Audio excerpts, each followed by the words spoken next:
اس طریقہ میں کیا کمزوری تھی، لیکن اللہ تعالیٰ جانتا تھا کہ یہ راستہ بھی منزل مقصود تک نہیں جاتا۔ اسے معلوم تھا کہ اخلاق کی تعمیر عقیدہ کی بنیاد پر ہی ہو سکتی ہے۔ ایک ایسا عقیدہ جو ایک طرف اخلاقی نظام اور معیار فراہم کرے اور دوسری طرف اس طاقت کا تعین بھی کرے جس سے یہ اقدار و معیار ماخوذ ہوں اور انہیں سند کا درجہ حاصل ہو، اور اس جزا و سزا کی نشاندہی بھی کرے، اور ان اقدار و معیارات کی پابندی یا ان کی خلاف ورزی کرنے والوں کو اس طاقت کی طرف سے دی جائے گی۔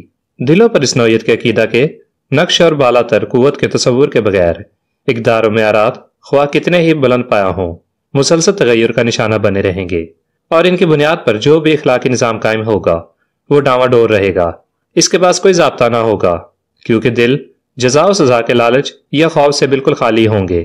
جب انسانوں نے اپنے رب کو پہچان لیا اور صرف اسی کی بندگی کرنے لگے، جب انسان خواہشات نفس کی غلامی سے اور اپنے ہی جیسے دوسرے انسانوں کی آکائی سے آزاد ہو گئے اور لا الہ الا اللہ کا نقش پوری طرح دلوں میں مرتسم ہو گیا، تو اللہ تعالیٰ نے اس عقیدہ اور اس عقیدہ کے ماننے والوں کے ذریعے وہ سب کچھ فراہم کر دیا جو وہ تجویز کر سکتے تھے۔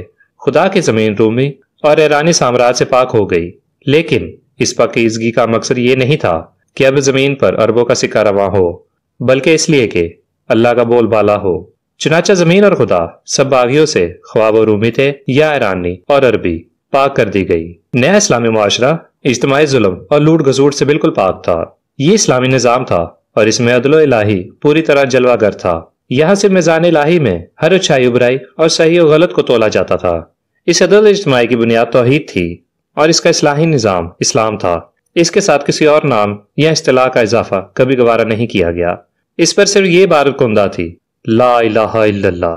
سروری زیبا فقط اس ذات بے ہمتا کو ہے۔ نفوس اور اخلاق میں نکھار آ گیا، قلوب و اربا کا تزکیہ ہو گیا، اور یہ اصلاح اس انداز سے ہوئی کہ چند مستثنی مثالوں کو چھوڑ کر ان حدود و تعزیرات کے استعمال کی نوبت ہی نہ آئی جن کو اللہ تعالیٰ نے قائم فرمایا تھا، اس لیے کہ اب ضمیروں کے اندر پولیس کی چوکیاں قائم ہو گئیں۔ اب خدا کی خوشنودی کی طلب، اجر کی خواہش، خدا کے غضب اور عذاب کا خوف محتسب کا فرض انجام دے رہا تھا۔ الغرض انسانی نظام، انسانی اخلاق اور انسانی زندگی کمال کی اس بلندی تک پہنچ گئی جس تک نہ پہلے پہنچی تھی اور نہ صدر اول کے بعد آج تک پہنچ سکی ہے۔